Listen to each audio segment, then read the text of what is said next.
നിലവിൽ കേസുമായി ബന്ധപ്പെട്ട അപ്ഡേറ്റ്സ് എന്താണ് പറയാൻ പറ്റുന്ന രീതിയിൽ നമുക്ക് സംസാരിച്ചോട്ടെ. പക്ഷെ ഞാൻ വേറൊരു കാര്യം പറയട്ടെ, ഞങ്ങളെ കാണുമ്പോൾ ഒരാൾ പോലും ഈ കേസിനെ പറ്റി ചോദിച്ചിട്ടില്ല എന്നുള്ളതാണ് സത്യം. പക്ഷെ നിങ്ങളോട് നേരിട്ട് ചോദിക്കുന്നില്ലായിരിക്കാം. നമ്മുടെ അടുത്ത് ആരും ഇതുവരെ എന്താണ് സംഭവിച്ചതെന്നോ അല്ലെങ്കിൽ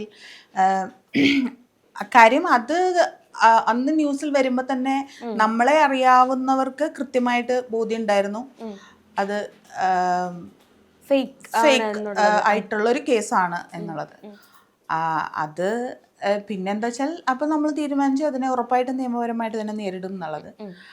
അപ്പം നമ്മുടെ അഡ്വക്കേറ്റ് പറയുന്ന അനുസരിച്ചിട്ടാണ് നമ്മൾ മുന്നോട്ട് പോയിക്കൊണ്ടിരിക്കുന്നത്.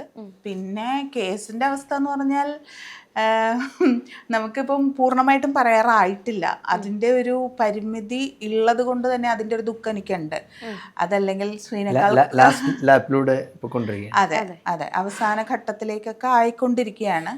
അപ്പൊ അതൊരു എന്തായാലും ഒരു നിങ്ങൾക്കൊരു ആശ്വാസത്തിന്റെ ഒരു മൊമെന്റ് ഉണ്ടെന്ന് ഞാൻ മനസ്സിലാക്കുന്നു. ഞങ്ങൾക്ക് തുടക്കം മുതലേ ആശ്വാസമാണ്. കാര്യം നമുക്കറിയാം ഇത് കോടതിയിൽ നിൽക്കില്ല എന്നുള്ളത്. എന്ത് പറഞ്ഞവർ നിർത്തും? എങ്ങനെ നിർത്താൻ പറ്റും? ഒരിക്കലും അവിടെ ഇപ്പം ഇവര് പറയുന്ന സ്ഥലം അല്ലെങ്കിൽ പറയുന്ന സംഭവങ്ങൾ എന്ന് പറയുന്നത് ഏത് രീതിയിൽ ഇവർക്ക് തെളിയിക്കാൻ പറ്റും? അങ്ങനെ ഉണ്ടായിട്ടുണ്ടെങ്കിലല്ലേ പറ്റുള്ളൂ.